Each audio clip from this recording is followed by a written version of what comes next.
Stepney's visit to the Fat Controller's railway was coming to an end. "We shall miss you," said the Fat Controller. Then he turned his attention to all the other engines. "My railway is shitty, but you need help. A diesel is all that's available. Please do your best to avoid any disturbances." "What does that mean?" whispered Duck. "That means this diesel is gone," snapped James. And he was. Not. The diesel surveyed the shed. "You're all pretty," he sneered. The engines glared.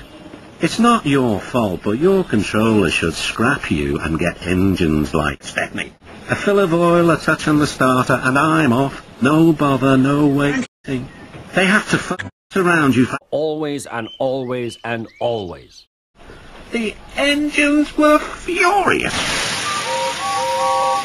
Next morning they held an indignation meeting round a turntable. "Disgraceful," mumbled Gordon. "Disgusting," said James. "It must die," spluttered Henry. "To say such things to us," cried Donald and Douglas. "It's to do it we'd be wanting. Now how do we do it?" The chance came sooner than expected. The diesel was purring comfortably. An inspector watched the fitter making house. The wind tugged at the inspector's hat. The diesel was ready. "Look at me, Duck and Stepney. Now I'll show you."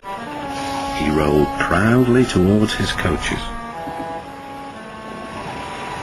Then it happened.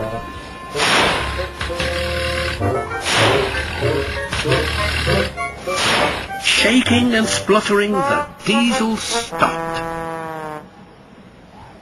Meanwhile, the inspector was looking for his hat. The diesel seethed with fury as Duck and Stepney pushed him back to the shed. "My hat!" exclaimed the inspector. "You've sucked it through your air intake." "Bother your hat," said the Fat Controller. "The heavy train's due. You'll have to take, Duck." "From behind." "Stepney?" How about no? "Stepney, Duck, will you help, please?" "No, sir," cried Stepney. The engines were soon ready.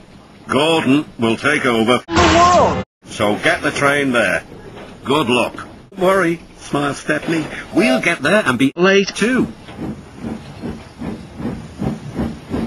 The cavalcade moved carefully over the rails and out to the open line. "Now for puffed Stepney. "I'm ready when you are," replied Duck. Soon they were whizzing. And next, they charged at Gordon's Hill beyond. They felt the drag of the heavy coaches here. It was hard work.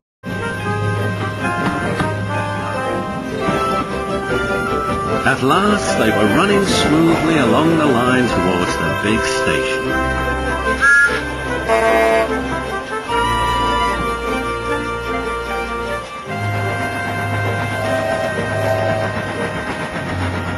"Hello," said Gordon. "You're early. That's one in the headlamp for old Diesel." "James says he's sick as boiler sludge and sulking in the shed." "Serves him right for saying we're out of date." Gordon chortled away. Next day, everyone came to say goodbye to Diesel. "Come back and see us soon," whistled the engine. How about no? "And what about Stepney?" He slipped out whilst no one was looking. He said goodbye to no one but left two things behind: a rather nasty smell and a battered bowler hat.